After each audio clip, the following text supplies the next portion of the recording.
What is going on with that franchise? I stopped, Meko. I couldn't. Scratch that. If I don't have my notes, I don't know what I'm talking about because I'm old. I've been doing crack Wow, this actually sounds like a pretty good show. I feel like we need to be fact checked all the time. all the time. That's what happens, kids, when you don't financially plan. What is your favorite hangover meal? McDonald's, let's be real. A Diet Coke when you're hungover is magic. I don't really give a shit.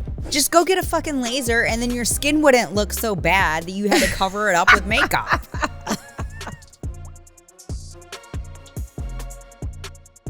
We took the picture and I threw my paper. I don't know where I put it. No. Well, welcome. Hello. Here we are. Where is your paper? I don't Did you know. find I it? like tossed it. Is it Can behind you see you? it, chat? I think so. I did Did I? too. Are you Am I sitting on it? Yeah. Welcome back. How was your week? If I don't have my notes, I don't know what I'm talking about because I'm old. My week was good. We spent Friday night together. You came to bar Friday morning, I did. and then Friday night we went to the comedy show. What was his name again? Tony Hinchcliffe. He was funny. He was was really funny. funny. Here's the best thing about going to a comedy show with Meko, and the jokes are super inappropriate. The laugh is not the normal Meko laugh. It comes from down deep, and it is like, oh, this is funny. I found myself laughing more like At my laugh? at your laugh. Oh, that's funny. Because it was like so genuine, and it's always like 2 seconds after like it kicked in for everybody else, which is even better. I'm every comedian's dream. It was so Just good. invite me to your show. It was so good. So we went out to dinner. Yes. Um, So good. So Except good. you guys had like a bad steak. well, I had lamb chops. My stuff Or, was yeah, delicious. Chris I was is like as well. barehanding him like a caveman. But Chris got a bone-in filet, orders it medium rare, and he always says, "Make it so a good vet can bring it back." Like that's his tagline at a steakhouse. And it came pretty much like well done. Yeah. Like I like it. Yeah. And Even I don't like it that well done. And he's not one to complain, like he hates complaining, but it's Ruth Chris. Yeah. Right? So they better do it right. And that happened when we brought Kylie there, like when they first opened. And they gave us like brand new, perfectly good steaks and like steaks to take home. Like they like went above and wow. beyond, right? So they brought Chris the next steak and it was okay. Yeah. Right? But it still wasn't as raw. it as wasn't he it wasn't likes. what he ordered. Right. No. But we didn't have time for another steak. We had a show to get to. Exactly. So- And by then you're like, I'm not even hungry Right? for another steak. So It's a lot of protein. so we go across the casino and we go into the show. And obviously the opener for the opener was Yes. going. And we went to go get drinks and they closed the drinks down in the venue. Did you think they ever had it open? I think they probably had it open when no one was on stage. I get Those that you, bartenders look bored. I get you don't want a big crowd like Yeah. at the back, but at least people are in there. Yeah. And they can hear the comedian and they're laughing. Everybody was leaving, going out on the casino yes. floor, ordering drinks, which was mayhem, and then walking in. Do you want to tell the story about Randy trying to find her seats? Oh, he went in the right section, the right row, Yes. but say our seat is here and he entered here and we had to like, excuse me Yeah. to the 8,000 people till we got to our seat. And it was like, here's the aisle. Yeah.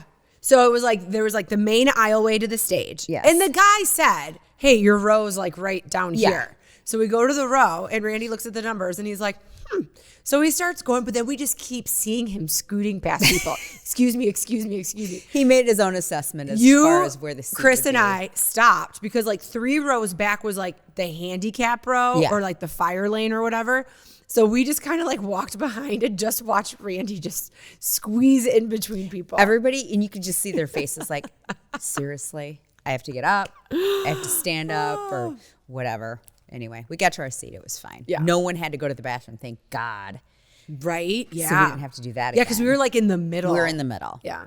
So It was good. no, it was funny. good. He was very funny. When a joke didn't hit the crowd, you could tell that he's just kind of like, wow, Mount Pleasant, Michigan. That was the best part because I guess this isn't for the flannel wearing people. he's like, Mount Pleasant is neither a mountain or pleasant. I know, especially in March. It's like so ugly looking. I know. And he stayed at that casino, that hotel, which is not 5 stars. It's probably 4 apples, not 5 stars. I stayed there my freshman year of college. It was pretty brand new. I really don't even remember what the hotel rooms were like. Probably not great. Yeah. I don't know. When we went to Rob Thomas. We stayed there. Uh-huh. Yeah, they're not great. That's how unforgettable it is. Yeah. It's worse than a Holiday Inn. Yeah, because we pre-gamed in Express. your room.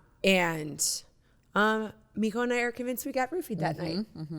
I vomited the entire way home from Soaring Eagle to my house because Chris didn't really drink. Yeah. Because he had to be on a flight the next morning early because he was going on a hunt. And apparently Wendy's bags are not barf proof. They're biodegradable. They're pretty biodegradable because my stomach acid literally melted it. Okay, it was stop talking about it was so bad. And I was wrecked the whole next day. Yeah. That's the hard part about drinking. Like this Saturday, same. Yeah. I was handicapped. I really had to break down how I got that bad. And then when you break it down, you're like, oh crap, I kind of did drink a lot. Yeah, I did too. Which is just makes for a non-productive day. I hate that. Oh, I know. I hate that about myself. I know. There were so many things that Chris and it was a beautiful day too. I know. I'm like laid out on the couch watching all the TV shows, which we're going to talk about because I caught up on everything. Right? That's how I did. No, it was definitely a TV watching day for sure. That I started watching The Pitt. Isn't it good? Yeah, I binged The Pitt between Saturday and Sunday. It's good. It's like not like ER at all. No, and I more found graphic. myself being very emotional to some of the storylines. The one about the elderly dad and the brother and sister trying to decide, like, do we just let him pass naturally or do we put him on a machine? I was a mess through their entire storyline. Absolute mess. Why? Because you would have pulled the plug? On my dad? No, I know my dad wouldn't want to be hooked up to a machine. So I would have just been at his side, just waiting. Saying goodbye. Yeah. Well, everybody needs to have that choice put in their will, their trust, whatever you have, especially if you're over the age of like 30. Right. Everybody needs to have that directive in place because like this couple, well, they weren't a couple, they were brother and sister, had their dad and they're like, our dad has a DNR in place. Do not resuscitate. So that was his wish. Yeah, but they also had power of attorney. Right, which the sister was trying to override. Yeah. Yeah, which is like the hospital has to adhere to the DNR, right? Yeah, I don't really know. Is that a gray area when even, because he might not have been in sound mind when he elected that, right? When he came in. But he's in sound mind when he signs it. Because I've signed one, and it says, like, you have to be, I was in sound mind while signing this document. Right. That I would not like to be resuscitated. That I totally get. I got the vibe that when he came into the hospital, because he was still kind of with it when he came into the hospital, he said that there, and then they showed up saying like, well, we have power of attorney. I don't know. If we have any legal people, let us know. I don't know. That's interesting because I have power of attorney over my mom, medical and otherwise.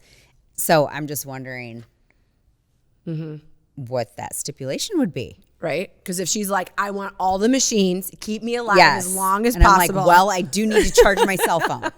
So what are we going to do? That is a meme. That is not my actual words.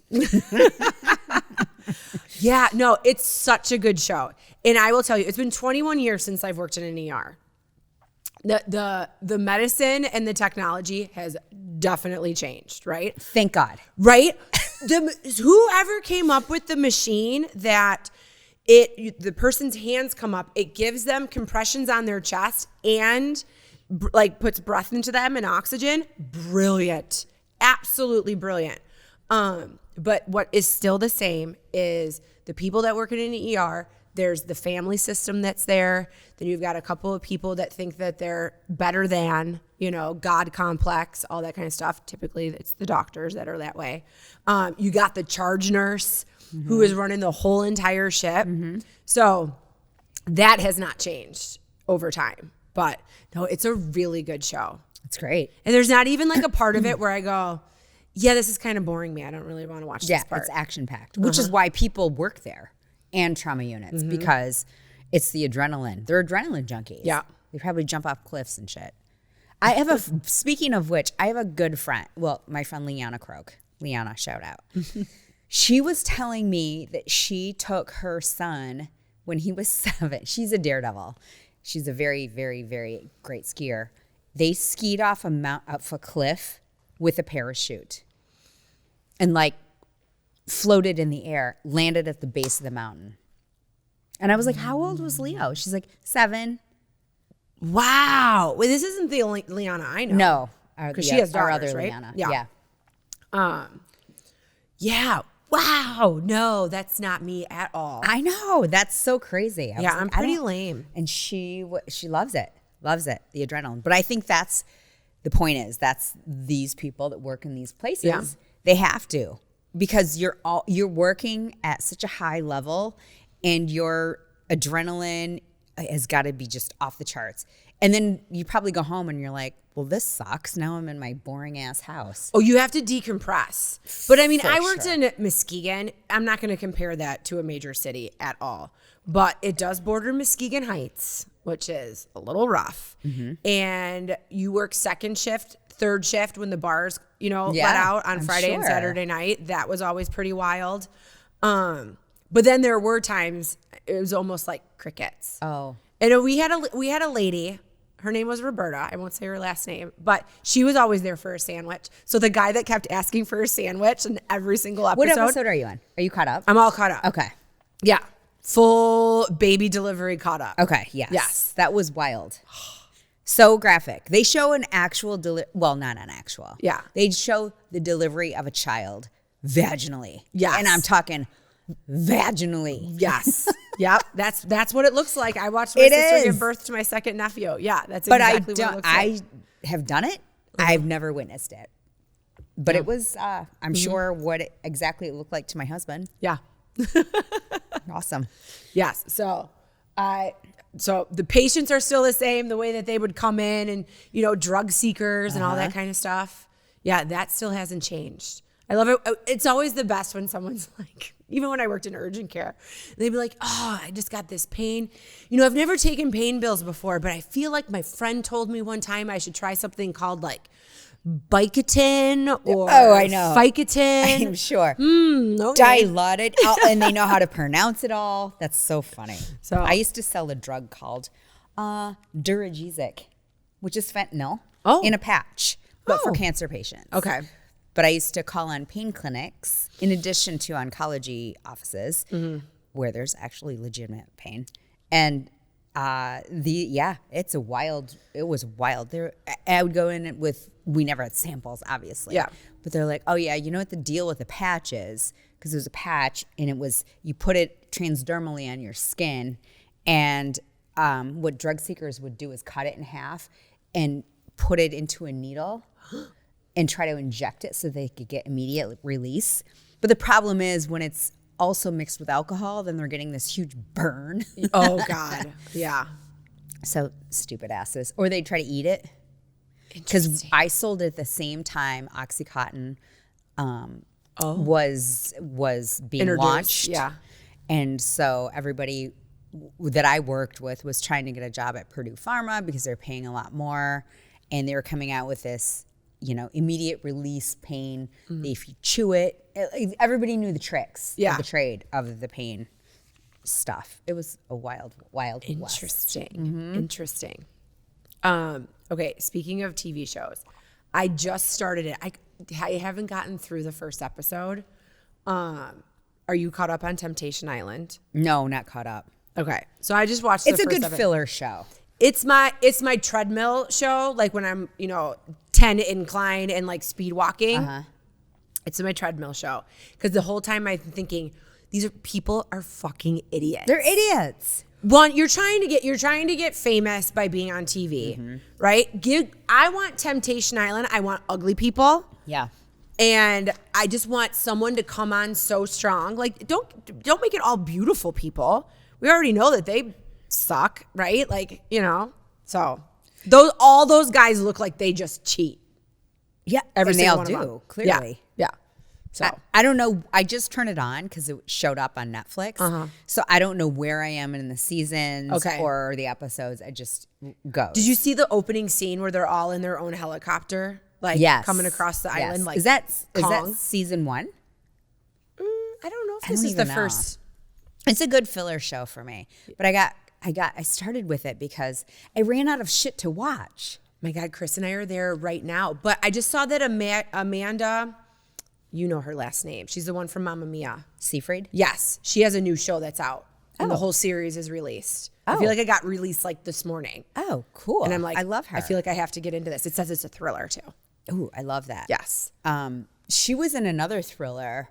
What was the show called with the little guy that played? Yes, and he you Edgerton. wonder if he has schizophrenia. Something house, some corner of the house. I don't know. Anyway, right, where she was the therapist? Yeah. That's the last show. And she's excellent on that. It was Zendaya's boyfriend, right? Yes, husband. Yeah. Tom Holland. Is that his name? Yeah. Tom Holland? Oh, I thought it was something else. Never mind. I thought it was the guy that played Elton John. That's what I was thinking it was, but it wasn't. No, it's Tom Holland. Okay, so Running Point is so cute. It's so good. And it got renewed for a second season. Yes. I'm so happy. Yes. Kate Hudson's adorable. Yes. She's so cute. And I love all of her outfits. All of them. Right? I know. Her brothers are really funny too. They are. That's a very cute banter. I love the, what's his name?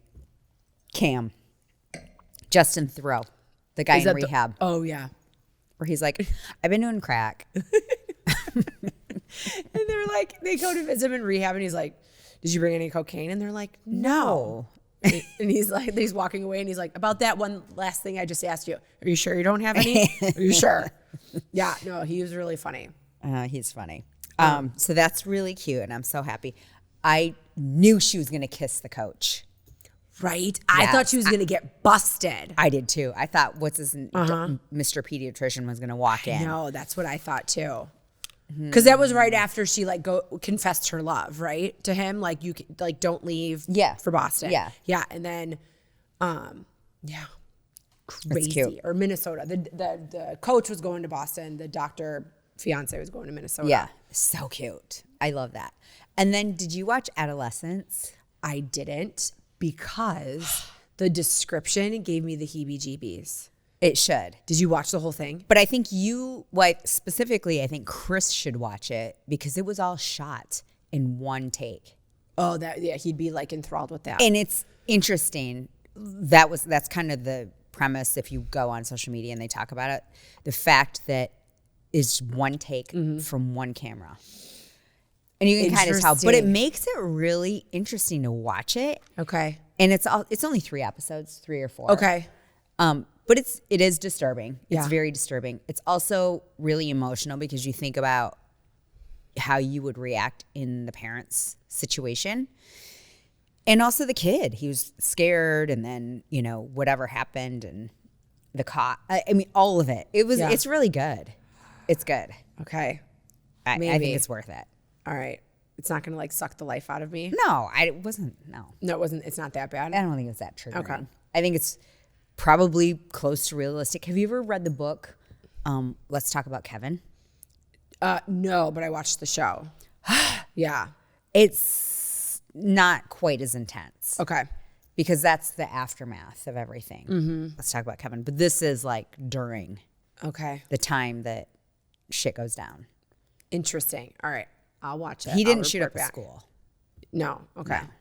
No. It's a girl. I thought about watching it in my sauna blanket this morning, but then I started watching Wicked. Again? Yeah. Honestly, I haven't been watching it as often as I thought I would. I mean, I bought it the second it was available. I think it was Christmas Day, and I don't have any regrets. But I mean, it's available on other stuff right now, for free. But Chris rented this movie. Maybe it was Saturday night. and I'm just laughing so hard. It was called Craven. So stupid. It's like it's a dude movie. You know how like people will say like you ask your husband how many times he thinks about the Roman Empire in a day, and he'll be like, no, 3. Yeah. You know. So it's a beat 'em up kind of movie, very unrealistic and like big muscle dudes. It was so dumb. It was so dumb. So then the next day, it's like released on Netflix. And I mean, it wasn't expensive to rent it, but I was just like, really? How was that due diligence? Yeah, those shows are the times that I catch up on my reading. Right? Or I just go away. Yeah, what did we start doing? Well, maybe we had wine again. And then I think I fell asleep on the couch. Randy started watching some show that we were going to watch together. And then as soon as it was on, I was like, there's no way. Yeah. This sucks so bad. Do you remember what it was? No. That's how memorable it was. It was on Apple TV. It was something stupid. He's still watching. He's on a trip, and he's like, I'm going to download it for my flight. Good. Oh, is it Severance? No, he watches that too, and I don't. Okay. I know there's a following for Severance. Don't come at me. My girls both watch it. They're obsessed. Yeah. I couldn't get past the second episode of the first season. I think it's weird. So somebody told me just hang in there for the first episode and then you'll be hooked. But all I see is a blank room with weird carpet and someone like hitting numbers. Yeah. No, there's totally a twist at the end. I'm sure. I don't know what it is. I have no idea. I don't care. Yeah. I'll watch other things. So like White Lotus. Oh my God. So many breakdowns. I love it. I love it all. So like a new episode came out yesterday. Did you watch it? Sunday. Yeah. Oh yeah, Sunday. Are you caught up? Yeah, I'm caught up. Oh my gosh, it's so good. I love the lady who's the Southern mom. Yes. She got her ex. I love her. What's her name? Parker Posey. Yes. So she was in Best in Show. Do you remember her? With the busy bee and the dog? Yeah. And she mimics Patricia from Southern Charm. Well, she said the characters from Southern Charm is how she got her character. But it's funny. But to draw it out, where's my lorazepam? I'm not addicted. I just take one when I need it. So great. Well, and her husband, I just can't take him seriously. And he's a dipshit in the movie. But he's Lucius Malfoy from Harry Potter. That's all I see. Oh, I don't know. He's Draco Malfoy's dad. Oh. All I can see is him with like long white hair the whole time. They casted it well. So what is your prediction? I honestly have no idea. The guy from Justified and The Righteous Gemstones, I don't know his name. Uncle Baby Bobby? Obviously, Rick. he's on His name's Rick. He's in the show. Yeah. Yeah, but I don't know his name in real life is my point. That he's on vengeance for like his father's death or something like that. But how wild was it? He met up with his friend. Oh my God. From Thailand, and his friend hilarious. was like, yeah, so I went through this phase of being a man whore, basically, with all these Asian women. Then I wanted to be an Asian woman. So I started fucking a bunch of men, white men, because I wanted to feel what it was like to be an Asian woman. But he's so graphic telling the story. And Rick's face was just like this. But he's just looking at him and like his mouth is like slowly opening. He was just like, and then his response was like, okay. Yeah. Like, that was so great. Can you imagine? No, and the girl that plays his girlfriend is getting a lot of press because of her teeth. Yep. Yeah. And her eyeshadow last night. Oh, yeah. How do you do glittery. the eyeshadow? Yeah. She's hilarious. I feel like that would be heavy. The glitter? And uncomfortable on your eyelids. Yeah. So I love all of the characters. My prediction is that Victoria Ratliff, the mom of the Ratliff family, is totally in the know with all the shenanigans that are going on back home with the FBI. Oh. And that's why they're in Thailand and she's on lorazepam. Interesting. And they're going to stay there. Really? Oh. I think she's the mastermind behind it all. I don't know, because it seems like he's trying to hide it. I think she's going to find out, take the gun, and she's just going to go ballistic. I think she already knows. Interesting. Ooh. Maybe we should make like a bracket, like it's March Madness for that. There's supposed to be all these hidden hints. I'm not good at Easter eggs in the stuff. Yeah, I'm not good at that. It's Mike White, who's I didn't realize he was on Survivor. Yeah. And he has a bunch of Survivor cast mates that are extras, always on his show. Which is so great. So do you know that the guy who was the buddy who wanted to be the Asian woman, yes, his longtime partner is the girl with the short blonde hair that lives in Austin and is a Republican from the show? Oh, really? Her name's like Kate or Katie something in real life. Yeah. Yeah, they've been like together. We went down this rabbit hole because we were playing the Dave Shea game where you get really excited that an actor got another job. So then you had to state like other stuff that you saw somebody in. And so Chris was on a rabbit hole and he was like, no shit. And I guess they've been like in quite a few movies together. Oh, no kidding. Yeah. Because it started with that actor because Chris goes, what was he in? And he's been in a bunch. He's been in a lot of stuff, but he's never been like the main character. He's always the Weasley guy. Yes. And I was like, he was in Charlie's Angels. And he's like, really? That's what you come up with? And I go, when I see his face, I think about him being in Charlie's Angels. True. So, and then that's how the whole game started of like, what has other people been in? So, she is great. The girl that plays the uptight friend. That was a wild scene with the three of them. But I love that they have these women in their midlife. Yeah. On a girls' trip together. Yep. As a dynamic within White Lotus. So do you know that the girl who plays like the actress, Michelle Monaghan, she was in a show called The Path on Hulu. Did you ever watch that? It's about a cult. It's actually really good. Oh, okay. So when you're desperate for something to watch, I think there's 3 seasons. The first season's the best, but you should check it out. It's actually pretty good. Okay. I like her. She was in Maid of Honor. Remember that movie with Patrick Dempsey? Where she was getting married eventually to a Scottish man who's like a Scottish prince. And her best friend was Patrick Dempsey. Oh, I don't think I've ever seen that movie. And secretly, he really loved her, and so did she. But they were always just in the friend zone. And anyway, it's cute. It's called Maid, M-A-I-D, Maid of Honor. Okay. Get it? Yeah. No, was she his maid? No, it was Maid of Honor like in a wedding. Oh, okay. But he was also Maid of Honor. Like he respected the fact that. Oh, got it. Oh, M-A-D-E, maid. Or no, M-A-I-D? M-A-I-D is Maid of Honor. Yeah. When you're talking about being in a wedding. Yeah. But he was supposed to be her maid of honor? He was her maid of honor. Okay. Because he was her best friend. Okay. But then they also were in love secretly. Okay. It's very cute.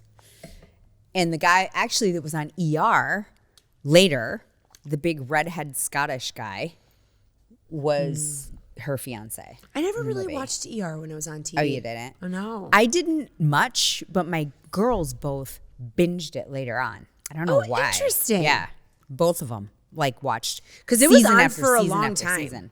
And you know what? Another show Alex is watching right now, and the only reason I know this is because she had to get into our account, is Nurse Jackie. Oh, yeah. Because I was like, who needed to get into our Apple account? She's like, me. I'm watching Nurse Jackie. Anyway. Interesting. She doesn't have enough to do. That's another one I've never watched. I never have either. But I've heard it's really good. Yeah. It's Carmela. Yes. I love her. Yes. Yeah, and she's a nurse that's addicted to painkillers. Yes. And I think she gets caught like stealing it from she gets caught doing a lot more than that.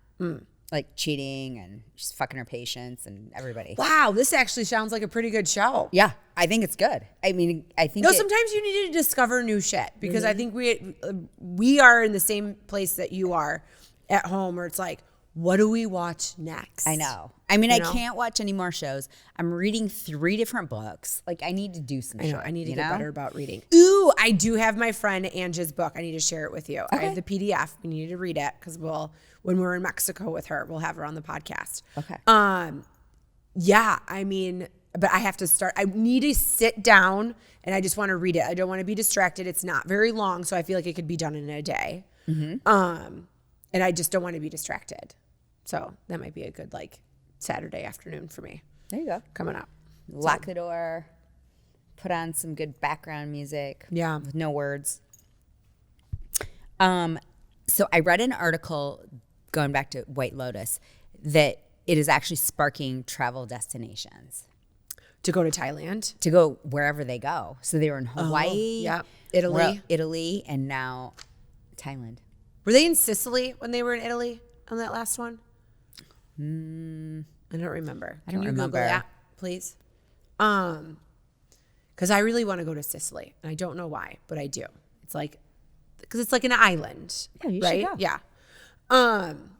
Yeah. No, Thailand looks beautiful, gorgeous, so like lush and tropical. It is. It's beautiful. But then that weird ass like lizard thing that was in the one lady's room. Oh Lord, I would die. It would be like time to go home. They were in Sicily. Yes. Okay. Okay. I never have been to Sicily, but that sounds amazing. I was in Thailand, and I never saw a lizard.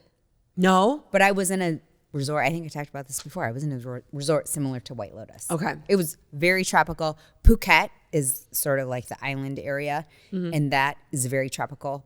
Bangkok, not. It is city. That looked busy and overwhelming and like unsanitary street food. Well, you wouldn't eat in the streets, but yes. Yeah. No, it was very cool. It's very culturally, like, you could do a ton of stuff. And also you could go to the temples, which are beautiful, like temple after temple after temple. So pretty. Did you hang out with any monks? I did not. No. But I went into a lot of temples. Did you see them? Monks? Yeah. I mean, cruising around, but I didn't like seek them out. So remember like when we were younger, the movie Airplane? Yes. And how always in the airport or on the airplane, there was always like a group of monks. Oh, the Harry Koreshners. What were they called? It was a group. It was like a cult. Was it a cult? Yeah. Oh, I thought they were monks. And I just always remember thinking that I was going to go to the airport when I got older and there's just going to be groups of monks everywhere. And there's not. It's like the same thing when people say like, cartoons when I was younger made me think quicksand was going to be a real problem. And it turns out it's not an issue at all. It's not really an issue. No. So, no, Thailand, that show does make me want to go to Thailand. Yeah. Definitely. It should be I would love to go back again. It was beautiful. It's just hard to get to.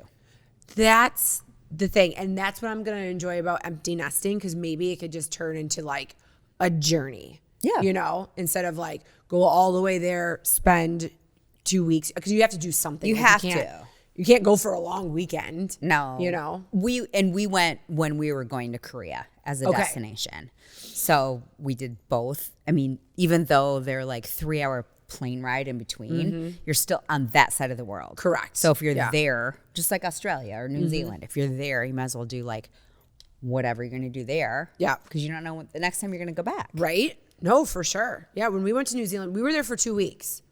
But you have to. I mean, it takes so long to get there. And the time difference and all that kind of bullshit. So. Oh, I was ruined forever when we got home. Sleep till noon and up until 2 a.m.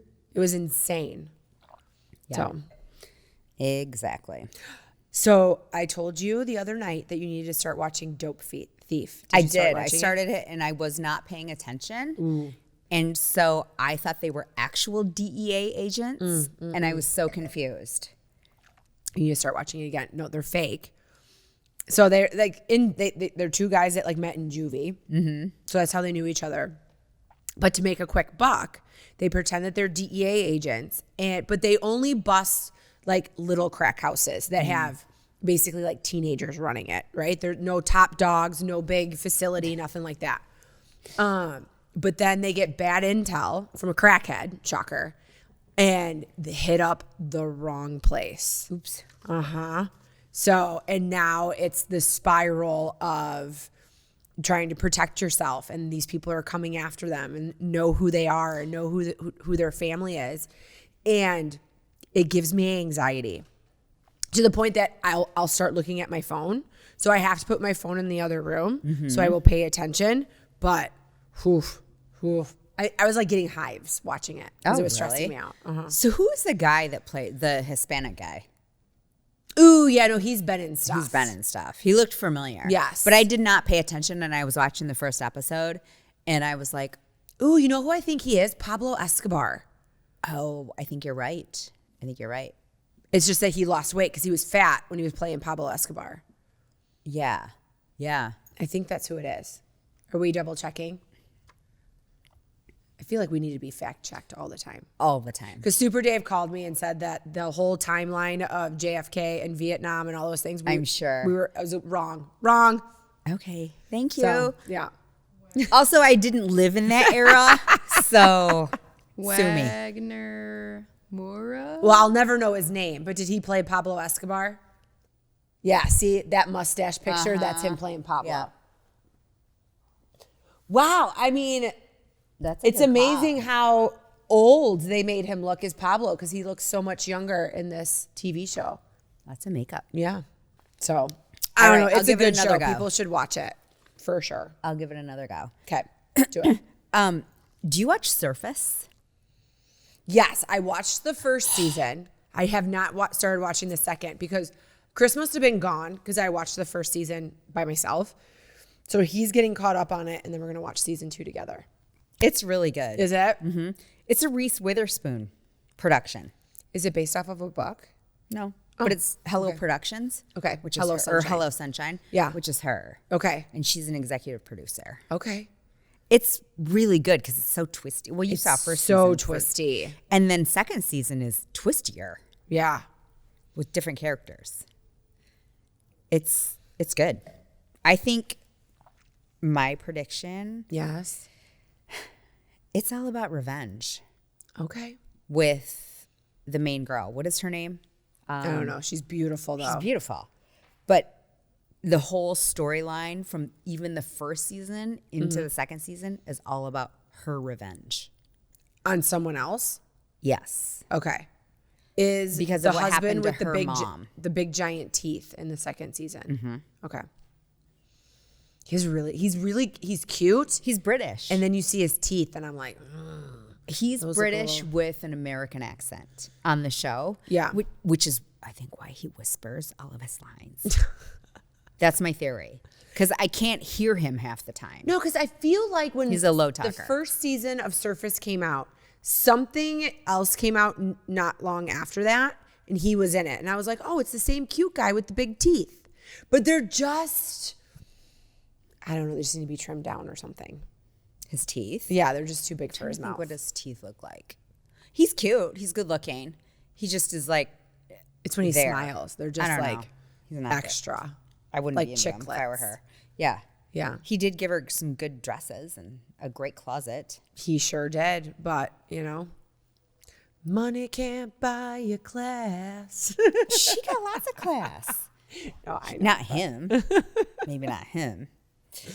Okay, let's talk about the Housewives because I don't know that I can finish out this season of the Real Housewives of Beverly Hills. I stopped, Meko. I couldn't. What is going on with that franchise? These chicks are boring and I feel like they're making up a storyline about nothing. Yeah, no, I couldn't. It was an absolute waste of time. And I mean, I used to be obsessed, like watch it every week when it would come out. I would want to watch them on Andy Cohen, all that kind of stuff. I don't know. I feel like I'm just over the Housewife franchise. Agree. Agree. I think they lost their luster.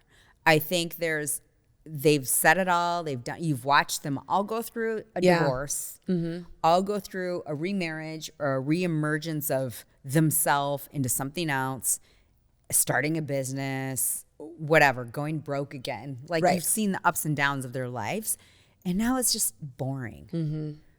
Like we need to figure something else out. It's the fact that they try to do like these weird ass storylines to stay relevant. I think maybe boring doing like what you really, really do on an everyday basis might be more entertaining. Yeah. Than, putting on couture and making something up. I know. So- It seems ridiculous. And even New York, which I do like that cast, I kind of just stopped watching it. I did too. And then It's not interesting. I saw on Instagram something about the reunion being like crazy. So when I was putting on my makeup today, I watched the first reunion of New York. And really, it was just a wasn't bash. It Brynn? It was just yeah, about it was Brynn. just a bash on Brynn session. And I mean, not that she didn't deserve to kind of be like, hey, you lied about this or over exaggerated about that. You hurt my feelings, like that kind of stuff. But then it just, when everybody on the couch is doing it, it's a little harsh. Yeah. Yeah. So. I mean, when someone starts uncontrollably crying, It's time to stop. and hyperventilating, like, chill out. Yeah. No matter who it is. I guarantee these women, as they watch it, make notes, and they probably come like all amped up to the reunion to make their point on everything. But read the room, right? Because I mean, she literally just got done talking about how part of the reason that she was like masking emotion and doing some of the stuff that she was doing. I mean, she got, Yeah. you know, by a man that she was seeing and like still sees out and about. But you can't do anything after the fact if you don't go to the ER right away and do a kit. It's a he said, she said situation, which is completely unfair. Complete bullshit. I get that the evidence at that point is no longer there, but I mean, it's brutal. Right. I forgot. Yeah. That was kind of did take a dark turn. So was that brought up on an episode? Because if it was, I don't know. I didn't watch the whole thing. Yeah. I quit as well because it was just the same storyline. It was super boring and yeah, it was Brynn stirring the pot. yes, it's like they have a character now. It's like someone stirs the pot, someone else is a victim, someone else is a bully, other people just pile on to either side. That's the formula for all housewives. I do want to see episode 2 of the reunion because that's when Rebecca comes out. Oh. And I just kind of want to hear her side. But I heard her on a podcast and she's not re-upping. She's like, I'm done. Yeah. It did help with a little re-emergence of her brand, which I think is great and was probably what she was trying to achieve. Purse. Did you? I did because of her. Yeah. Because I loved what she stood for on the show where she was just not apologetic at all. She was just like, yeah, this is who I am. I'm not going to have a drink with you just because you are. Yep. And also, you know, she took a lot of shit from Brynn, who was like, oh, I'm sorry. I didn't know Nordstrom Rack was having an awards show. Rude. Which is like, whatever, dude. Yeah. And so she had a cute purse. It was on Nordstrom. And anyway, about it, we'll see. Yeah, and I mean, when the show first came out, it would show up like in my Instagram feed all the time, and I'm like, this stuff is cute. It's cute.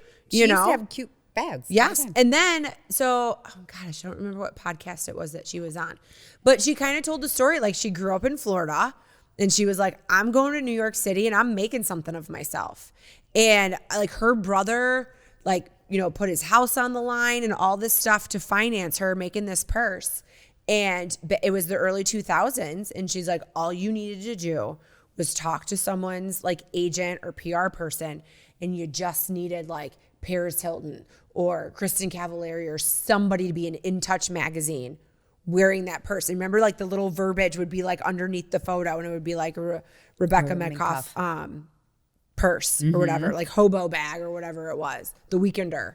And that's how she ended up becoming the brand that she is. Yeah. And obviously everything kind of has taken a turn. I guess there was kind of like selling off some of the business or whatever to kind of cover some other stuff. But there's a whole revamp to the business now. So yeah, we'll see. Well, I think if she just concentrates on one thing, like she's really good at bags. Yes. So just stay in that lane.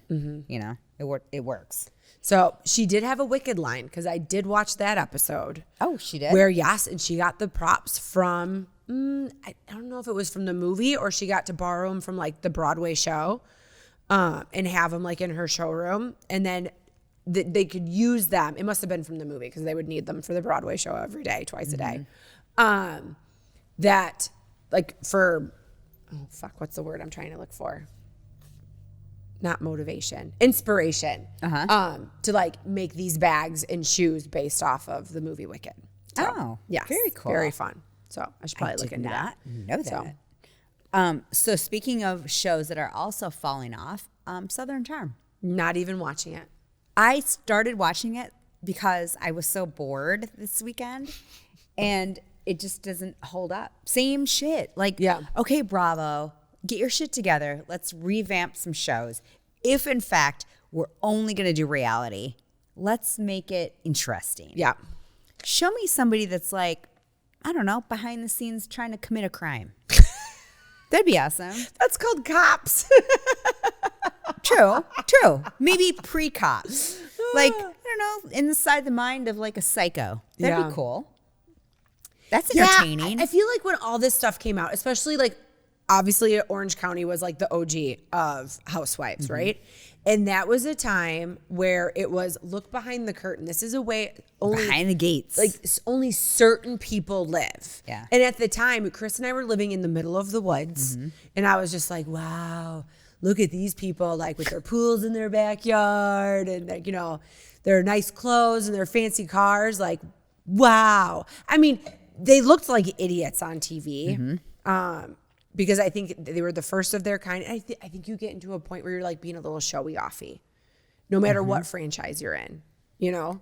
Yeah. Like they would be really bored if they followed me around because half the time I'm in sweatpants. They probably are too. Yeah. Yeah. So I know, but I would probably still be that way on camera is my point. I'd be like, I got shit to do. I don't have time for glam. Right? I got to go.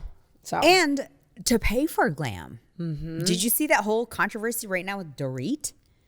Who her glam person, her hairstylist, she owes him money. And now he's going public about it.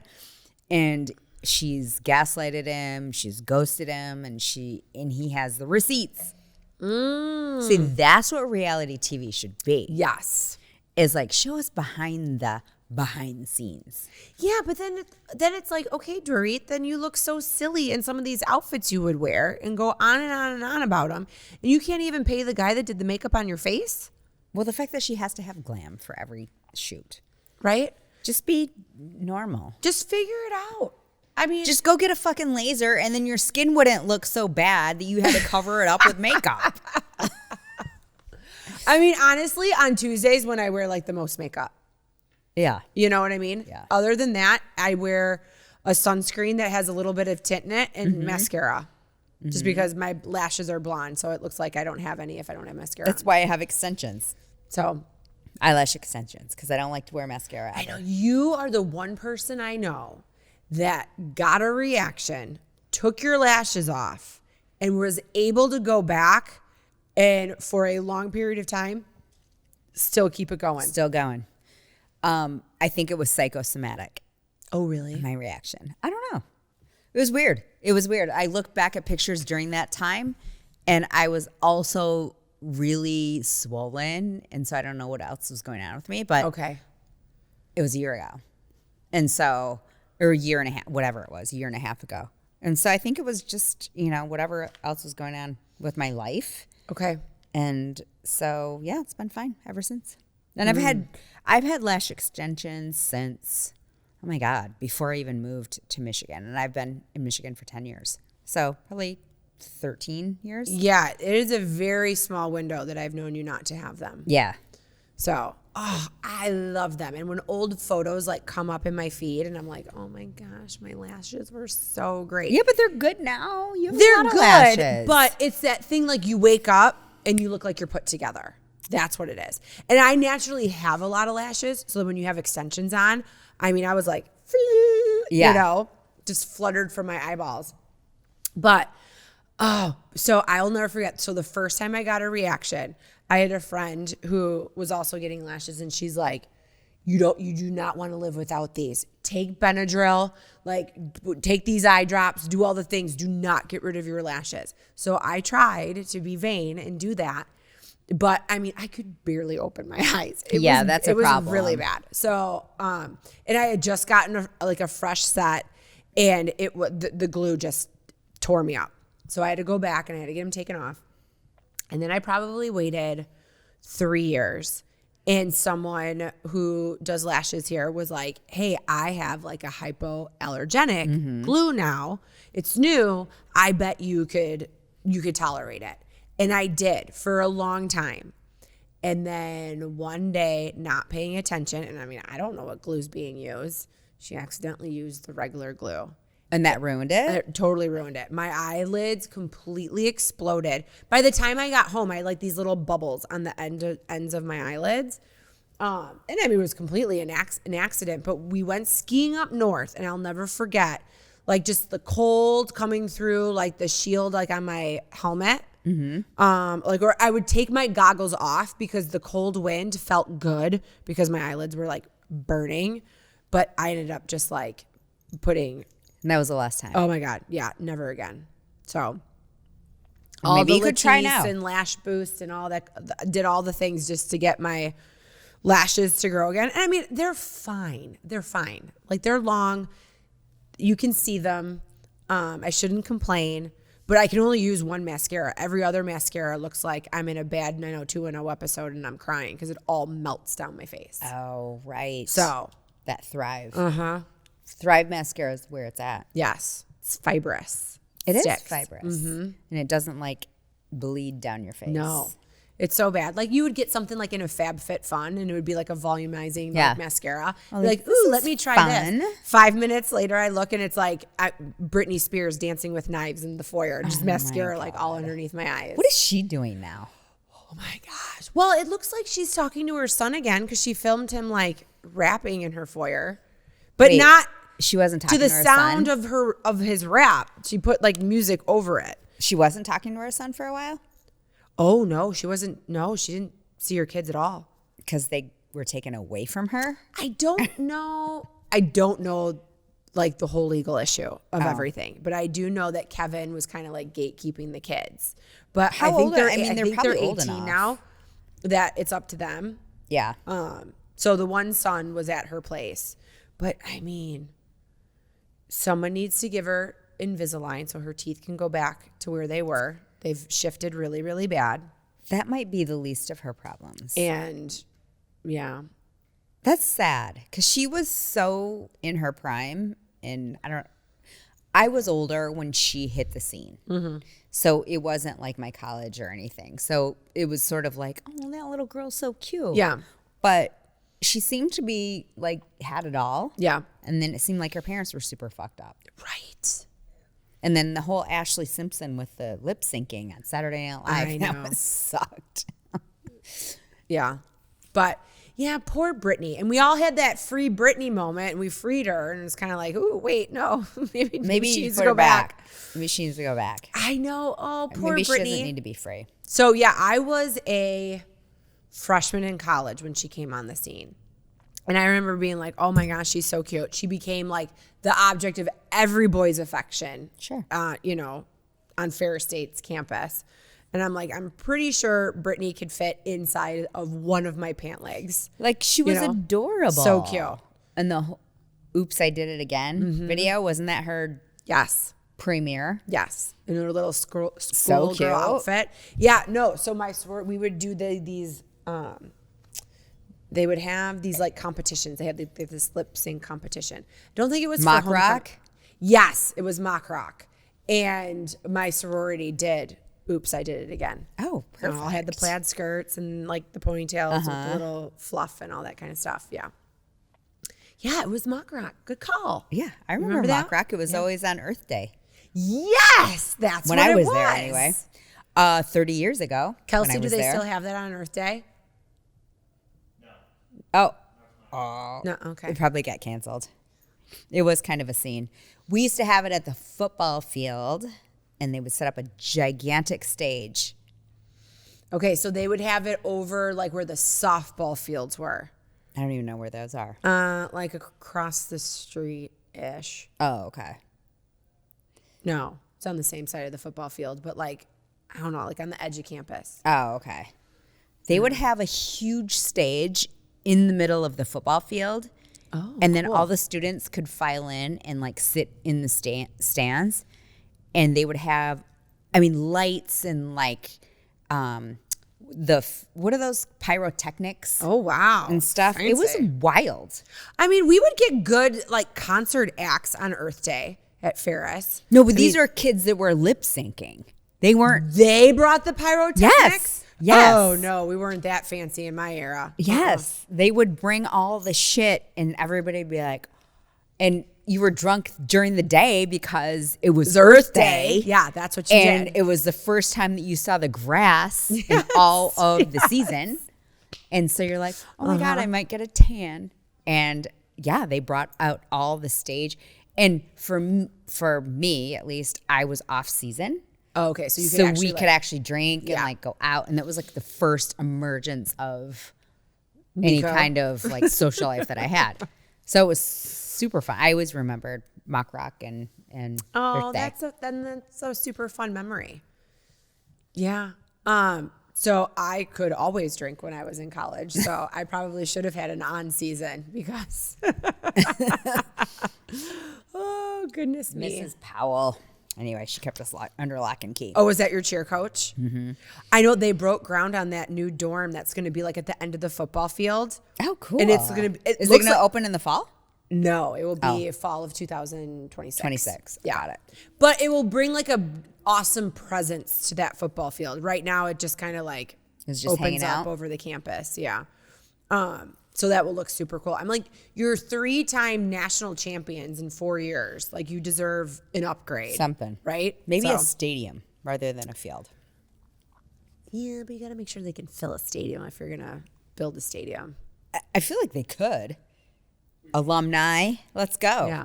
We can. I mean, I'll be there for the next 4 years. So bring it. They definitely should have upgraded the field rather than put a dorm in, personally. Agree. You think so? Agree. Yeah. Wow. I agree. They probably still have the same field as when I cheered on it. It looks like, I feel like the Big Rapids high school is bigger than, yeah. Okay, let's go. Let's go Bulldogs. I'll break it down to the Prez when I'm there next. Shout out President Pink. Is that who it is? Do you know him? No. Oh. Not at all. It was Dr. Helen Popovich when I was there. The fact that you even remember that, I have no idea who the president of I had a Ferris did when I personal was there. relationship with her. Oh, look at you. Because we were like ambassadors of the university. You definitely were, because you were in print ads. I was super into it. And my coach, Mrs. Powell, was the VP of, what was she? She was Title IX. She was Title IX. Okay.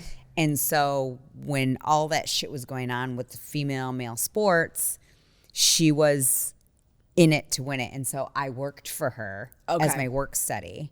And so I got to know a lot of the administrators, including Dr. Popovich, who actually showed up to a bonfire one time at homecoming, hammered.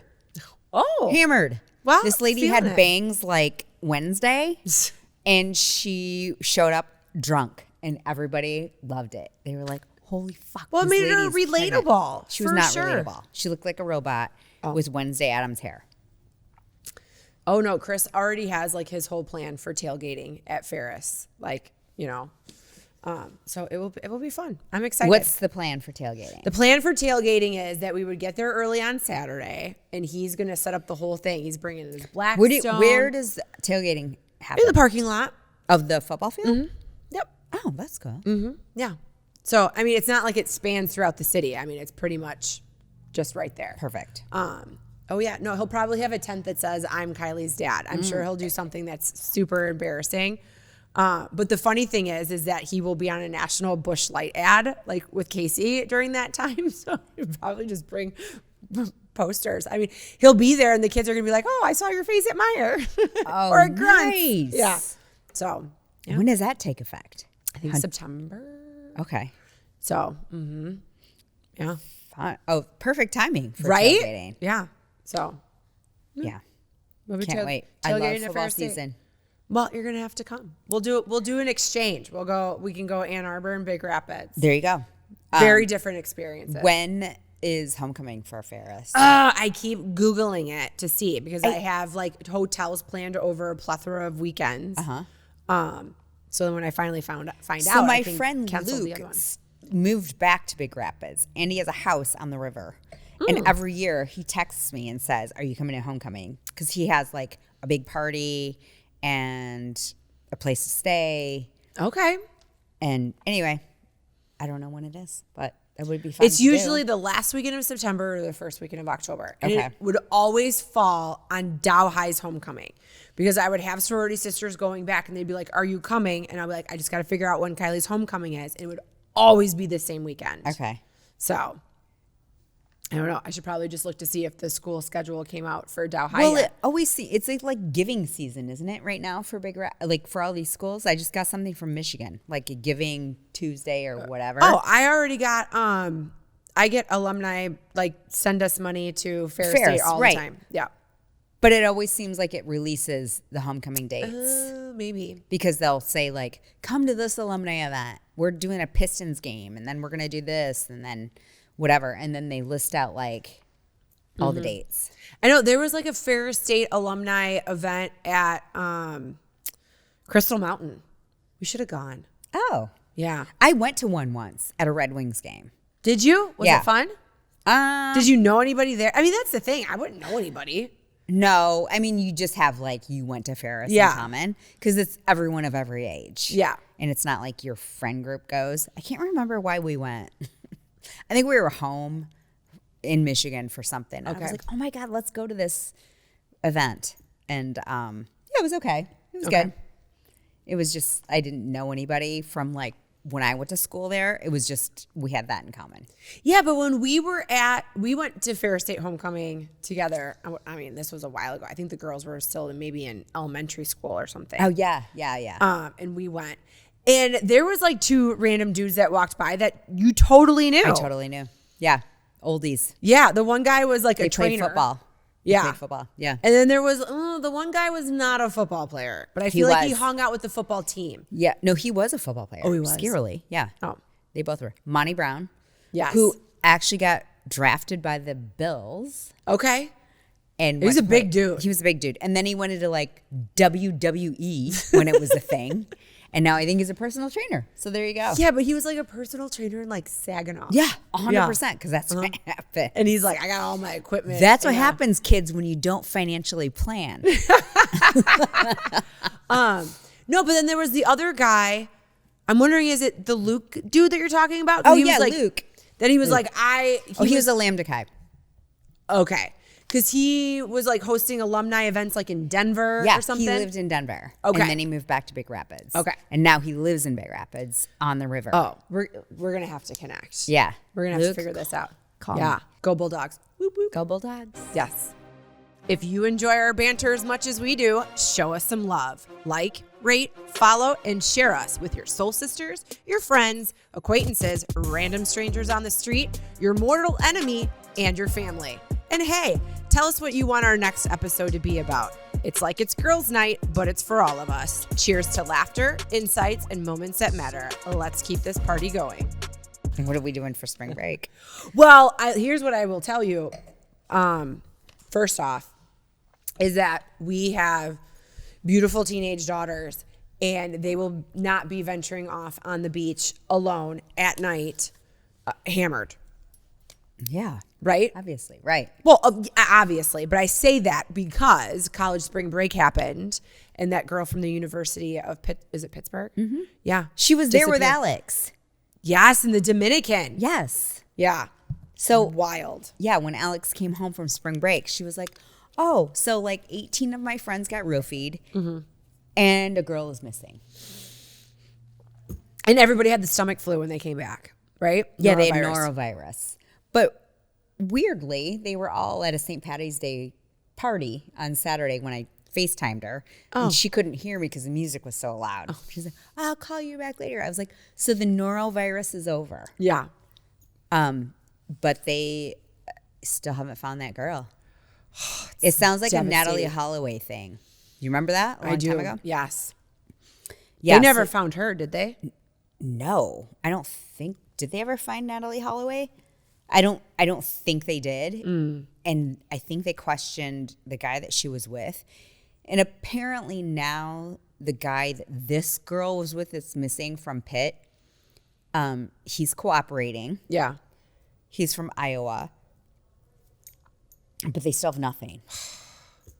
I mean, I can't even imagine being her parents. It says her body was never found. Who, Natalie? Yeah. Oh. What about this girl? Where is it now? I forgot her name. Just heartbreaking. You know, and I realize like when you're away on college spring break, right? You really let loose because when you get back, you got to buckle down, finish probably any projects that you have, get ready for finals, all of that. So you really do let loose. And when I was in college, I got wasted all the time. Thankfully, I was never close to an ocean. So the scary part about this was they were like a group. It was like this one guy and her. They were arm in arm going out to the beach for like 4:15. They had a timestamp on everything. And there were 3 or 4 girls also on the way back. Everybody came back but her, including that boy. He came back with them? Yeah. Which is why he's being questioned. Yeah. Oh, of course. Heartbreaking. Of course. Like, everyone should know where she is. Yeah. If they're with her. So what'd she do? Jump in and go for a swim? And never came out, and they're just like, that's cool. We'll just casually go back to the hotel. Yeah. Like, what the fuck? I'm sure there's more than they're releasing. Right. But if I were her parents, I would be rage against the machine. Like, get all your resources together, Dominican, because I will take you down as a place to go for tourists. Well, that's just like Chris was watching that. Who was the girl that was doing the van life with her boyfriend and he murdered her? Gabby Petito? Yes. So Chris was watching that and he goes, it's disturbing. It's Kylie goes away with her boyfriend that I'm probably not even super into. And she doesn't talk to us for 2 days. He's like, and this is a child that would be regularly checking in. Yeah. I don't care how old she is. I'm going out west and I'm trying to figure it out. 10 days and you're still hanging out in New Jersey or New York or wherever they lived, not getting on a plane, trying to figure it out, not going to Florida, banging down the door of that. You mean her parents? Her parents. They just they stayed were at home. Passive. They were very passive. In addition, his parents. Let's talk about his parents. And the mom wrote a letter that basically said, burn this after you read it. Now, if that's not suspicious. So many things about that to unpack. And the way that the cops like knocked on the door and the body cam, like the parents were just not cooperative. They're like, no, we talk to our attorney. And they're like, okay. Sorry to bother you. Says sorry guilty. to bother you. Guilty. And his truck is there. That's actually not his truck. It's in Gabby's name. Yeah. It's a whole bunch of bullshit. He's not dead. I said this before. He is not dead. Okay. They found his bones that were decomposed in like a week. Your bones don't decompose in a week. And they were identified by his dentist, who is his uncle. Let's be real. All right, I can't wait for that shit to come out.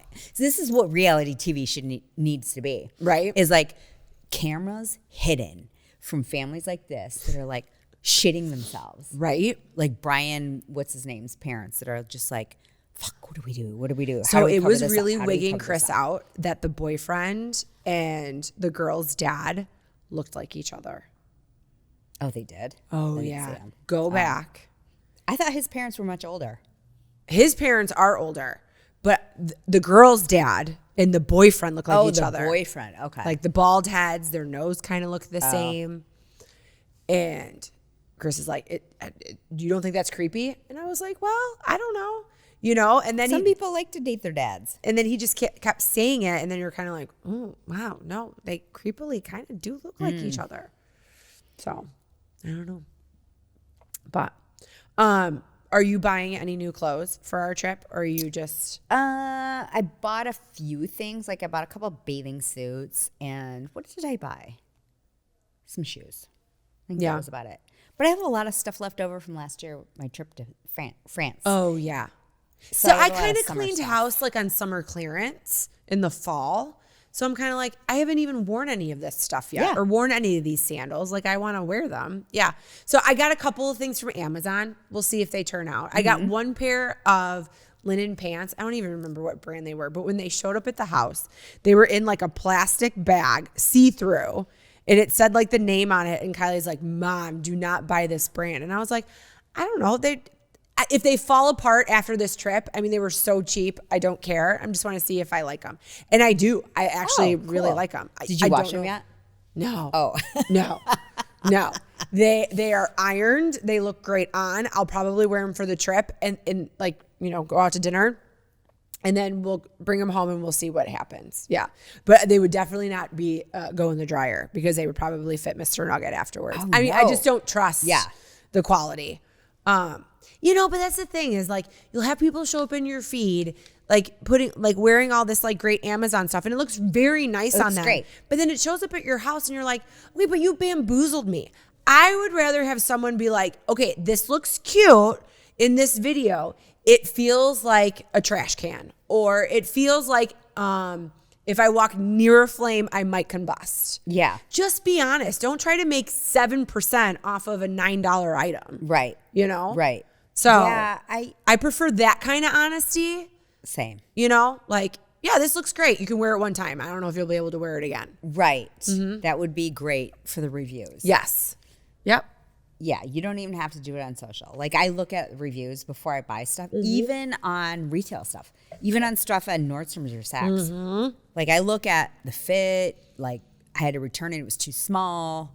Yep. They lied about the leather, whatever. Yeah. I mean, I used to never read reviews and then stuff would show up and I'd be like, this is brutal. Mm-hmm. And then when I first got on Instagram and oh my God, I'm so embarrassed to say this. So I would see there was like this post. And these women were in these beautiful, colorful dresses. And I was like, these are gorgeous. So I ordered them and a shirt. The dresses? I ordered 2 dresses and a shirt. Uh-huh. It took 900 years for them to get to me, to the point that I actually forgot I had even purchased them. DHL deliver them? Yeah. And so the material of the dresses, it was like plastic. It was so bad. And I was like, who were the white women that they put in these dresses? And, or was that some other brand that I don't know that's fancy? And this was a knockoff, maybe pattern. It's a dupe. But they were terrible. And, the boob part was like up here, like in my chest. The waist was at my nipples. It was bad. But then I was waiting for this shirt. And it was like, off, like one was no shoulder, right? It came like right underneath your armpit. And there was like a puff sleeve and it was like a long sleeve. And I had this great pair of pants. I was waiting for the shirt and it came. I put it on and I was like, this inside it. It was so bad. And had I been someone who would have filmed themselves doing something back then, I would have, because it was so fucking comical. Because I and then I couldn't get out of it. Couldn't get out. Right? And then I didn't want to I don't even know if Chris was home, but yell for him because he'd be like, why the fuck would you buy this shirt? And I'd be like, some girl looked really pretty on Instagram. Did you send it back? To who? Well, some child in a sweatshop. Oh, no. This was before you bought clothes on Amazon like this. Okay. It was an Instagram ad. And then I have since learned when you see this amazing outfit that randomly is at a price you can't beat, scroll to the bottom, read the shipping details, read the return details, read what the address or phone number, if it's there, because that will tell you it is not coming from anywhere around here. It is coming from overseas, and chances are it's going to look nothing and fit nothing like the ad on Instagram. Oh, good to know. Oh, I got burned bad, probably back in 2015. Oh, interesting. Mm-hmm. Yeah. I didn't know you could do that. And I mean, and then at that point, it's just garbage because there was literally nothing to return it to. Because I feel like Amazon is pretty good about returning things. Amazon's great. Every once in a while, it will be something, you just have to look at it. Because after COVID, you could return anything during COVID. Now you have 30 days and some stuff you can't return, or you have to return back to the manufacturer. Oh. So I bought a faucet for Kylie's bathroom, and the price was too good to be true. I knew it probably wouldn't be super high quality, but it had a cool sprayer. It fit the brush nickel of her bathroom. And I installed it. My dad was there, told me what to do, installed it on my own, and everything looked like it was going to be perfect. And then it just leaked. So then when I reached out to Amazon, they're like, yeah, no, we can't do anything about it. You have to reach out to the manufacturer. Well, they were no help at all. Now, I get pissed. We have to take it all down. I run to Lowe's, get something else, put it in, faucet. It's great. So I kept getting an email asking me to review this faucet. And I would delete it. Now, probably 6 months later, I just got an email from that company again asking me to review it. I was like, you get 1 star because 0 stars is not an option.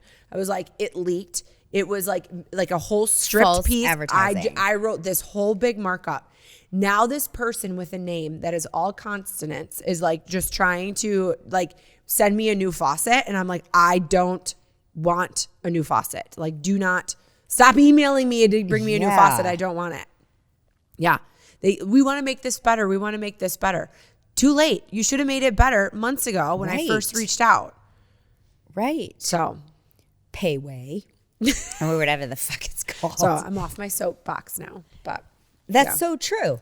Read the details is my thing. Read the details. A long time ago, my daughter Alex has a nut allergy, had one, or severely anaphylactic. And so we were at Costco, and this is how we discovered she had a nut allergy.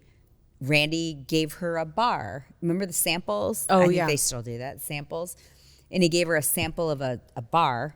She ate it, and 2 seconds later, she was like grabbing her throat and started throwing up, which is a telltale sign of someone anaphylactic. So we wrote to Costco, and we're like, you almost killed our child with your sample. Mm-hmm. She cannot have nuts. And they put on there no nuts. Like, I do remember. But they didn't specify made with nut, like other flour nuts. or maybe something. Okay. So we wrote to them and we said all of that. They rewarded us with more bars. Shut up. Yeah. Like, I'm so sorry this happened to you. Please take our complimentary cases of bars that your child almost died on. Okay, you need to explain how your child went from that severe nut allergy to now it is like extremely mild to almost non-existent. You don't have to get into like the details, but someone could be listening going, well, how you used to have that? So it's an immersion therapy, essentially. So you feed your child what they're allergic to little by little. And so she started this years ago.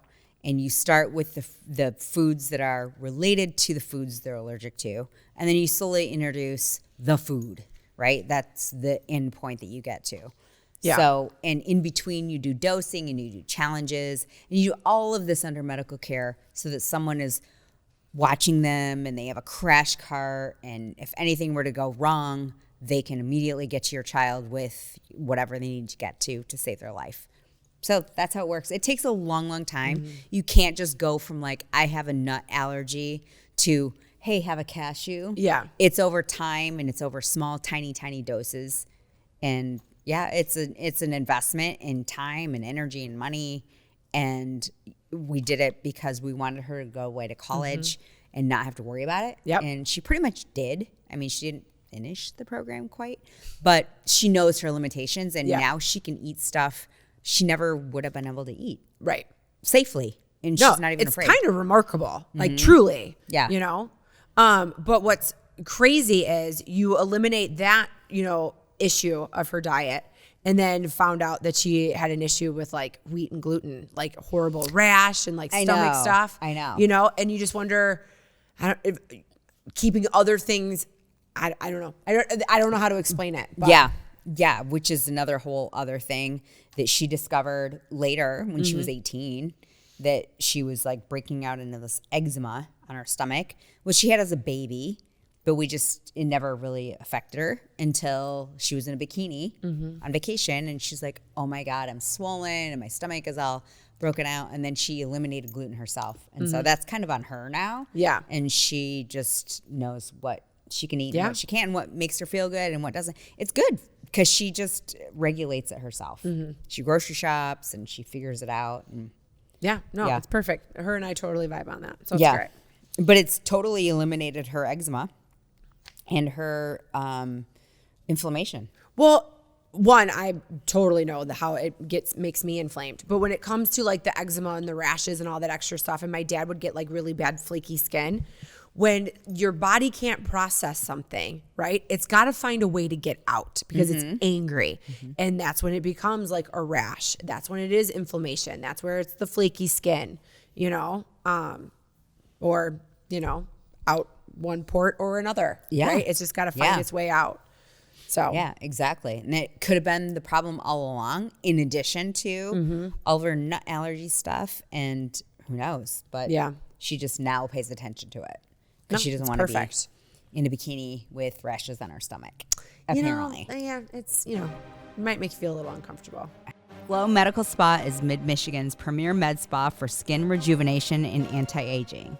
The trained nurses and estheticians at Glow specialize in non-invasive facial aesthetics such as toxins, fillers, and lasers. Glow is ranked in the top 1% of all providers in the U.S. for Botox and filler, as well as Black Diamond Icon status for Hydrofacial. Glow Body specializes in body contouring with N-Sculpt Neo, Emcella, weight loss clinic, and therapeutic massage. Book an appointment today at glow-skinspa.com. I know. All right. Do you want to hear my questions? I do. They're really good. Oh, wow. Bring it. What is the one thing you know to be true, even though you can't prove it? Faith. There's literally a Bible verse that says, faith is being sure of what you hope for and certain of what you do not see. Okay. So, yeah, faith. Okay. What is your favorite sunscreen for your face and body? What SPF is it, and how often do you reapply? My face and body are separate. Yeah. So totally. my face, I use a daily sunscreen, which everybody should use through winter because you get exposed to UV light even when you're using like fluorescent lights. So my rule of thumb, and I think anybody that works in our industry's rule of thumb is like 40 to 50 SPF, and reapply often if you're in the sun. So on spring break, I will wear a hat. I will put that on. I will reapply and reapply and reapply. Because, I need to protect my investments as far as 100%. All my shit that I get done. Yes. And for the body, I don't know, 20, 30, whatever. Do you have a favorite brand? I do. I like Skin Bum. Sun Bum. Or Sun Bum. Yeah. Because it smells good. Yes, it does. That's it. Yeah. What about you? I use Sun Bum as well, but I use like 70. Oh. So, I mean, on your body? Uh-huh. Oh. I do. And my family gets so pissed because they'll use 20 or 30 and they'll either burn or stay white and pasty. And I've got like 75, 90 on and look like I just got off a boat. 90? Mm-hmm. They do. I didn't know that. So, but my face I think is 35. Okay. You should up your face. I should up my face. And don't use Sun Bum on your face. I don't use Sun Bum on my face. Okay. So, and then I have my little extra reapply when I'm out and about is from Glow. It's it might be, you would know better, but I think it's Skin Better, and it's like a brush with like powder sunscreen. Zeo. It's Zeo. Mm-hmm. Okay. Yeah, and that's good to like reapply. For like I wouldn't touch-ups. use that as your face. No. But that's my out and about. I keep it in my golf bag. Yep. I keep one in my purse, like that kind of stuff. Perfect. What's a belief you held strongly in the past that you've completely changed your mind about? Well, these are really deep, Meko. They're like so on the surface. I don't know if it's a belief, but I think I used to really worry about what other people thought of me. And I would kind of let that control my actions and how I handled myself in certain situations. And now I pretty much just have the attitude, you like me for who I am. And if you don't, then we don't need to be friends. Perfect. Unfollow. Don't hang out with me. It's totally fine. Yeah. Yeah. Are you in a March Madness bracket? No. I don't really give a shit. I just entered my first one only because we have done one here at Be Alive. Yeah. And literally I just picked mascots I liked and colors. Oh, you went all the way. Mm-hmm. Is that what? Okay. Yeah, the whole bracket. So I think I have Auburn winning. I don't even know if they're good. Yeah, I don't either. I don't know. So, I know Michigan is Big Ten champs. So let's go Blue. Yeah, I don't have them going all the way. They probably won't. But no, I ended up with Auburn just because Auburn's like down the street. And I had a friend that went to Auburn in New York. So I was like, Also the same. Yeah. So I'm like, oh. And I just kept like picking them every time that they were like winning in a bracket. I think I have them beating like Tennessee or something. Okay, that might be. I don't even know. Is that like a legit thing? Is that a good pick? I don't know that they could beat Tennessee or like the East Coast schools. I don't know anything. I don't know much about basketball. Actually, Michigan State is awesome. Oh, I have them going pretty far. I don't know. It's not the Frozen Four. What do they call it in basketball? March Madness, the Final Four? I think I have them in the Final Four. They probably will be. Yeah. I can see that. Spartans. Yeah. If you could instantly acquire a new skill or talent, what would it be? I would be able to speak multiple languages. Yeah. I'd be like a good one. Quadlingual.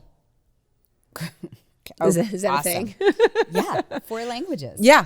I mean, but I would love for it to be beyond 4. Like, I don't have to be super fluent in all of them, but at least just like get off a plane, be able to find the bathroom, order a coffee, say I have food allergies, and be on my merry way.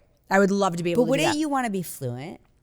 Oh, I would want to be fluent in at least 3 or 4. Yeah. Not including my home language. So it's really funny. So I have this French lady who comes to my bar classes, and she was like, do you know what they call someone who could speak 3 languages? And I was like, I don't know, trilingual. And she's like, what they call a person that can speak 2 languages? Bilingual. What should they call a person that only speaks 1 language? I go, retarded. She goes, American. And I was like, that touche. Right? That is so true. Right? So, and I go, you know what? I go, if Indiana and Ohio spoke different languages than they did in Michigan, I would probably know how to get by if I had to go there. The difference is we speak the same thing across this entire country. Yeah. Where when you live in Europe and it's like the size of states, right? And you can cross over those boundaries. Yeah, you do. Especially if you live by a border, you're probably going to be semi-fluent, if not completely fluent in that other language. They travel within their continent, which are different countries.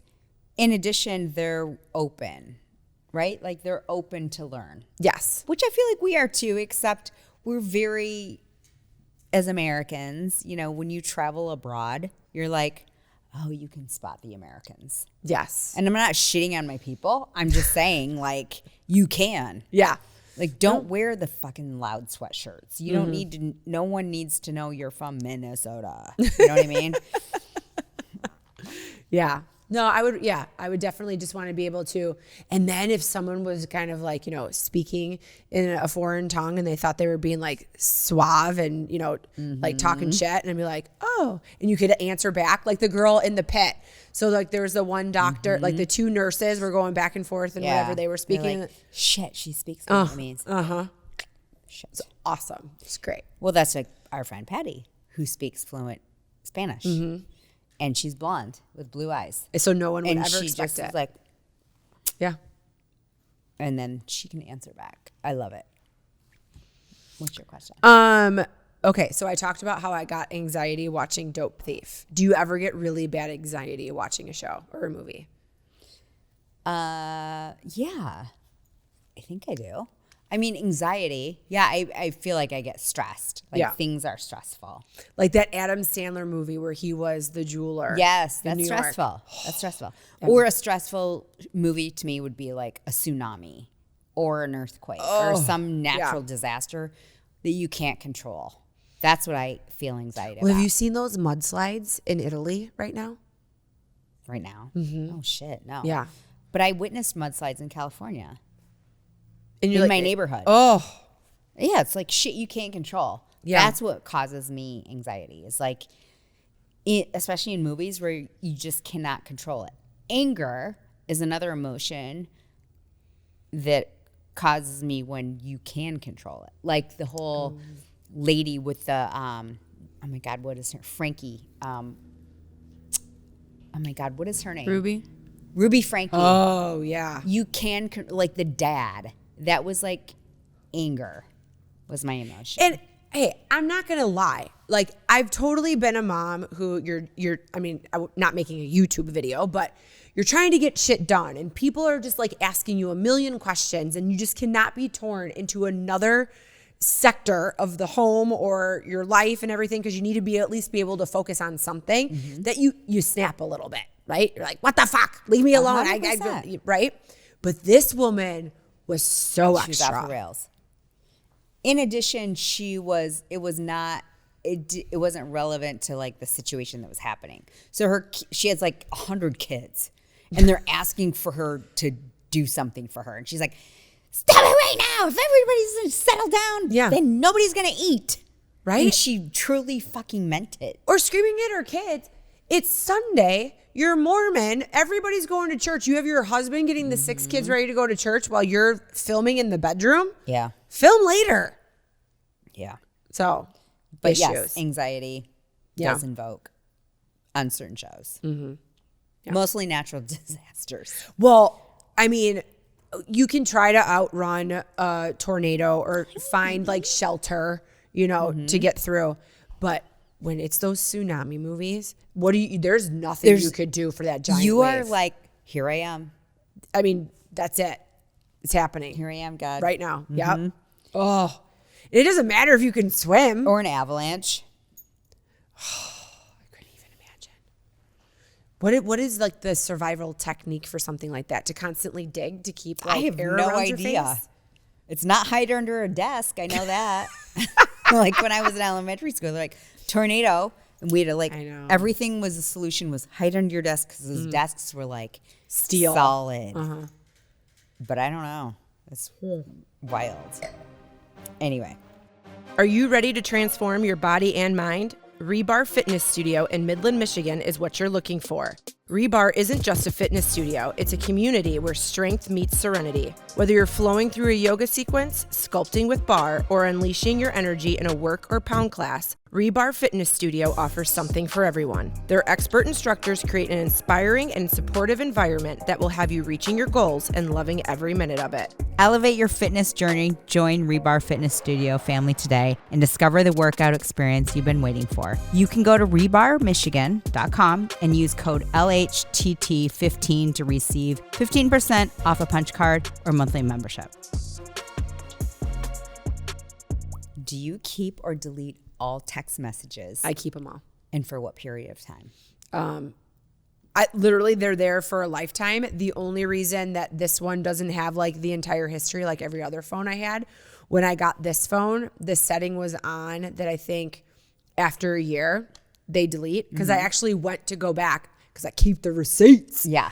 I went to go back to show a text message to somebody and I'm like, it's gone. So then I was kind of freaking out. So then I was even like with my husband, I like had him for eons. Yeah. And I went into the settings and saw that it was set to delete after 1 year. Did you change your settings? Of course I did. Yes. Yeah. But yeah, no, I mean, I would still have them forever. I have one friend who reads text messages and then deletes them. So that it's just like, not because she has anything to hide. She's just like OCD clean that she just, it's done. I've already finished it. It's over. This conversation's finished. It's like a to-do list. It's like a to-do list. But then now you're the person who asked me a question that we talked about like last week. And I could be like, shouldn't you just be able to scroll up and see? Like I told you that already. Or not even just that, but like answers to things that you feel so dumb about re-asking because you know somebody answered it, especially in a group text. So we have this group text going on with my friends. My friend Sibylla's turning 60, and we're talking about all the things we're going to do for her birthday. No, I don't remember all the things. Yeah. So instead of re-asking the same question, and I would have looked like a dumbass in the group text, I re-looked and I was like, got it. Well, I appreciate that energy because there's nothing I hate more than in a work environment when you're dealing with somebody and they ask you something, you're like, I already sent that to you, And they're like, just resend it. How about you just go back and look for it? What's your response? Well, it depends. Like, I mean, is it a customer? Well, then, of course, you're going to give them the information that they need, right? And you're not going to do anything about it. But if, I don't know. I mean, internally, I probably would just like walk, if they're here, I'd walk over to their office and be like, excuse me, it's right here. No, I'm usually pretty compliant and I'll give anybody what they need. But mentally in the back of my head, You're I'm initially like, fuck, are you probably going to just look this up a little bit? Right. Yeah. Do a little of your own research. Yeah. I mean, I don't know. There's some entitlement there when it's like, we've had this conversation. But yeah. So because I will do the same thing. I will read through and go back because I don't want to be the person that's asked again and looks foolish. Yeah. So. But at the same time, I've had someone screenshot the text of something that I said or did, circle it, and resend it back to me. Was it me? No, it wasn't you. It wasn't you. And I'm like, oh, interesting. Oh, because you asked a question? Yeah. I'm like, you're a bitch. Oh. No. But I have sent you stuff before when you're like, really? Did we talk about that? And I'm like, yep, right here. Oh, no, it wasn't that. No. It was something else. But I was like, wow, interesting. Okay. Yeah. Now I know. Funny. Delete. What is your favorite hangover meal? McDonald's. I know. I know this because I was working out at the gym and Randy was there and he was like, Meko said I have to bring her McDonald's. Oh my God. McDouble meal. Do you know what a McDouble meal is? No. Okay. I mean, I haven't had McDonald's since like 2012. Oh yeah, you can't have McDonald's. McDonald's is my favorite. If I could have In-N-Out Burger and McDonald's and they have a baby, that would be the best case scenario. Okay. So McDonald's McDouble is a double cheeseburger without all the buns. So a double cheeseburger is like extra bread. Isn't that like a Big Mac? Where it was like no, a Big bun, Mac beef, is bottom bun, more beef, bottom patty, bun. special sauce, lettuce, cheese, pickles, onions, and a sesame seed bun. McDouble is cheeseburger minus the middle bun. So it's 2 pieces of meat. Yeah. It's like shitty meat. I know this. But 2 pieces of cheese. Okay. With all the shit. And then fries, small fries, and a Diet Coke. And you cannot beat a McDonald's Diet Coke. Oh, McDonald's Diet Coke is the best. Sorry. Yeah. It is not the same as a Diet Coke in a can or in a plastic bottle. It's because they keep their syrup extra cold. Is it? And their straws are bigger. wide. And whatever water, I think their filtration is different for the water. And so it is special. It is a special Diet Coke. No, a Diet Coke when you're hungover is magic. My order for McDonald's way back in the day was just a cheeseburger, no onion, because I hate those tiny diced onions they put on their burgers. Really? I don't like onion on my burger. Okay. The only time I ever enjoy a raw onion is like salsa. Okay. Yeah, I don't like raw That's onion. fair. So now do I like them? Actually, I think on a buttered and McDouble you don't sauteed? get onion. Really? Yeah. Okay. I highly recommend. Because they don't do big onion at McDonald's, right? It's No, they're always tiny. always the diced onions. I do remember enjoying McDonald's fries. I can tell you the best McDonald's fries I ever had. I still remember going, these are the best McDonald's fries I've ever had. So Chris was in his car accident. He was going for his big eye surgery because his face got all smashed up. And we were in Traverse City. And we were spending the night because we lived 2 hours away and we had to be there at like 6:30 in the morning. So, but Kylie was small. So I just had a hard time like leaving her behind with my in-laws to drive 2 hours and, deal with my other like basically baby at the time. So we left super late. So we probably rolled into TC. I mean, it was 1 a.m. probably. And Chris is like, he knew when he woke up he wasn't going to be able to eat. So he's like, let's go to McDonald's. And I go to order and all I wanted was a fry. And I think I got a large fry. And it was early. They made fresh fries. They were perfectly salted, perfectly fried. And we were both like, these are the best McDonald's fries we've ever had. So that's what made them so perfect. They were just super fresh and perfectly salted and crispy. Oh, yeah. I love a crispy fry. There's nothing worse than when you would go to McDonald's and you end up with like soggy fries. They got to be crispy. They got to be crispy and they've got to be salty. Because at least at like In-N-Out and Five Guys, they're making the fries for your order. Where McDonald's, sometimes they just make them ahead of time and they're just swish there. it around in the thing. Yeah. Okay, if you could design your ideal day, we might have said this already, with no limitations, what would it look like? Yeah, even Kelsey's I did. shaking her Yeah. head. Anyway, what's one thing you wish people understood about you? Ooh. I don't know. I feel like I'm kind of an open book. Do you think I give a vibe where like people have to guess things about me? No. I don't think anything.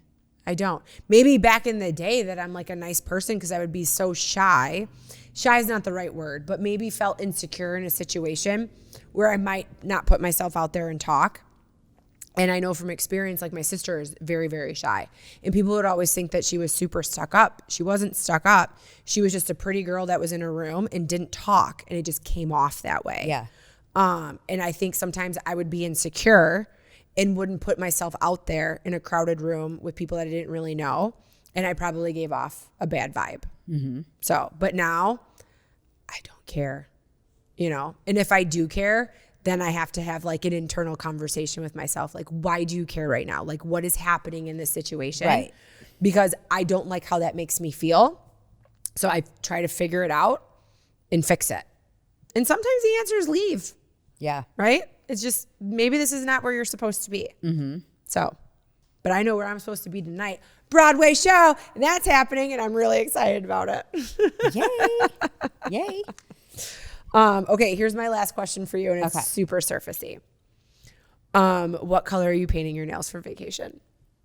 Oh, I think the color is called lobster. Oh, yeah. Something. It's like red, but almost has a hint of orange. Yeah. Yeah. So, It's to hide the sunscreen. you know, yes, I totally get that. So I'm trying a new color right now. I think it's a little not me. It's a little orangey. It's orangey. It's Yeah. more orangey than you normally. No, I'm a red gal. I'll probably just paint them red. Perfect. But then I'll have French toes. I get my toes done on Saturday. yeah, it hides the sunscreen because I've had light nails on spring break and then they turn yellow and then I'm annoyed. Yes, the sunscreen definitely does that. The last time we were on a Mexican fiesta, I had acrylic nails.